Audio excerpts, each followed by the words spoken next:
Bonjour et bienvenue pour cette nouvelle série de vidéos de dégustation de vin. Vous avez vu, j'ai changé de décor, je suis sorti de ma cuisine et on va opter pour une ambiance un petit peu plus intimiste parce que je vais aussi changer ma manière de déguster. En tout cas, je vais vous proposer de changer. Ça s'appelle la dégustation intuitive. Alors, qu'est-ce que c'est? C'est une technique de dégustation qui a été initiée par Franck Thomas, meilleur sommelier d'Europe, donc je pense qu'il sait de quoi il parle. Et c'est une manière de faire appel à son intuition, à son ressenti. Par exemple, en essayant de se dire où est-ce qu'on est, dans quelle ambiance, avec qui, qu'est-ce qui se passe. Ça peut être des souvenirs ou autre chose qui remonte. Et moi, j'ai trouvé ça intéressant parce que ça permet à chacun de pouvoir parler de vin sans forcément avoir les bagages techniques. Alors évidemment, c'est pas en opposition au savoir technique du vin, à comprendre la notion de terroir, à toutes ces choses-là, mais ça vient plutôt comme une porte d'entrée au vin. Et d'ailleurs, je remercie Anne du compte Instagram Émotion Vin, hein, je vous invite à aller vous abonner, qui m'a fait découvrir cette technique et qui, moi, a vraiment changé ma vision de déguster du vin. Donc j'ai envie de dire, commençons, et on commence avec ce premier vin. Donc pour ce premier vin, c'est un vin qui nous vient du domaine Roche, du vigneron Romain Roche, situé à Queyranne. Et c'est son vin de France, hein, c'est son premier vin comme on dit, c'est une nouveauté chez lui. Et puis, j'ai envie de dire, c'est parti.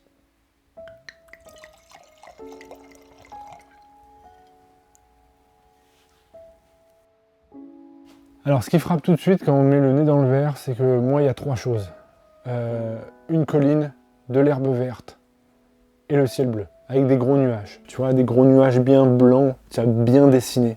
On est début du printemps, tu vois, il fait encore fin de matinée, il commence à faire bon, on a quand même une petite laine, mais on est dans quelque chose de très floral, on s'apprête à aller faire un pique-nique, on s'apprête à prendre du bon temps, on est entre amis, il y a une bonne ambiance, il y a des petites fleurs un peu partout, des coquelicots, des pissenlits, voilà, c'est très coloré, très doux.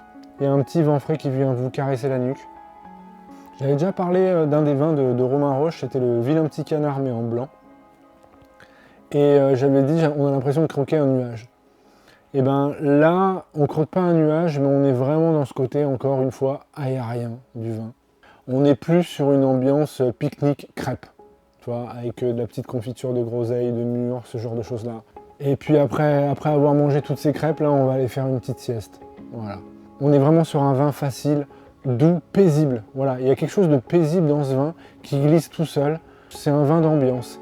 Et c'est parfait parce qu'à l'heure où j'enregistre cette vidéo, je crois qu'il pleut sur la France et on a tous hâte un peu de se dire allez, quand est-ce que les chaleurs reviennent un petit peu. C'est vraiment un vin qui va servir à ça. Il va fêter le printemps. Voilà, il va fêter l'arrivée du printemps une bonne fois pour toutes. Donc Domaine Roche, vin de France 2023, le Vilain Petit Canard en rouge. Donc j'ai envie de dire, allez-y, découvrez ce vin, c'est une nouveauté, hein, je crois que je l'ai dit au début, mais je le redis, c'est une nouveauté et c'est une nouveauté réussie pour moi.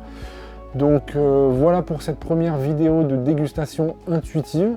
Dites-moi ce que vous en pensez en commentaire, si ça vous a parlé, si quelque part j'ai posé une ambiance qui vous donne envie de goûter ce vin, ça m'intéresse. Et puis j'ai envie de dire maintenant, c'est à vous de me raconter votre histoire.